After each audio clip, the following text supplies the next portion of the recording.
Hello, this is Noel Hart, Teacher Development Specialist from the Professional Learning Center, and today I want to go over some basics of Zoom and what we can do with Zoom in our classroom. So we know that Zoom is going to be a really good tool for creating virtual learning assignments and for doing virtual learning. So how do we start off with Zoom? Well, first thing that we want to know is that we will have a meetings tab when we go into Zoom, and we want to schedule a meeting for our students. So let's go through that now. So in this meeting, I'm going to say this is my class A session, and then I'm going to give a date for this. So I want this to start at, let's say, 9:30 on that time. Now, you can open this up at any time you want, but just letting you know that's where it will show up on the calendar for your students.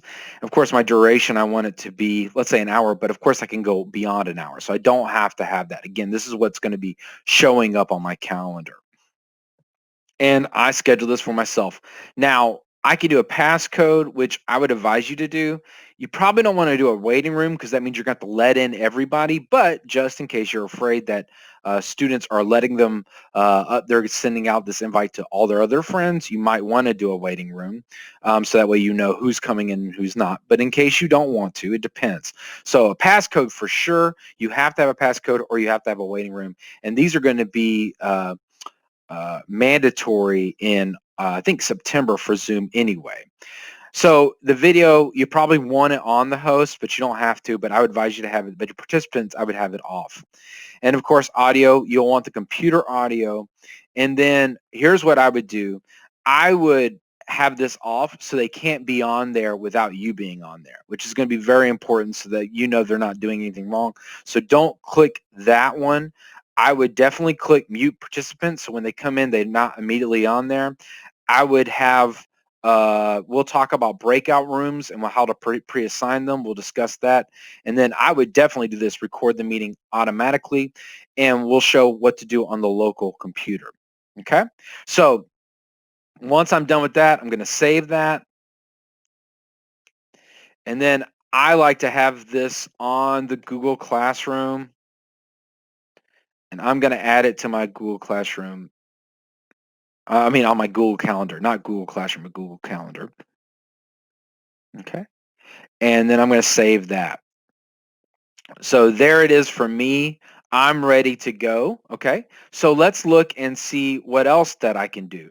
So here's my copy invitation. I want to take this invitation and I want to just copy this, and I actually want to put it in my classroom. So here's a classroom that I have for my candidates.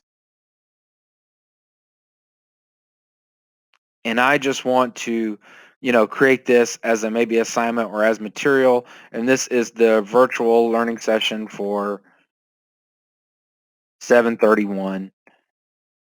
And then I'm just going to, in the instructions, put that in there, and then I'm going to assign that.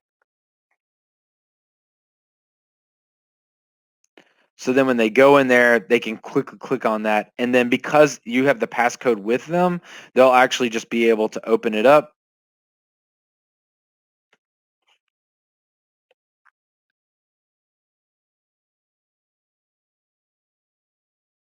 And they'll immediately come on because the passcode was in the invitation that you sent.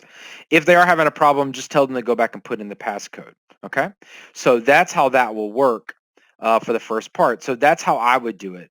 I would just put it on my calendar and then take it off my calendar. Now, as you can see here, because I've said set up recording, it already made a recording of my session.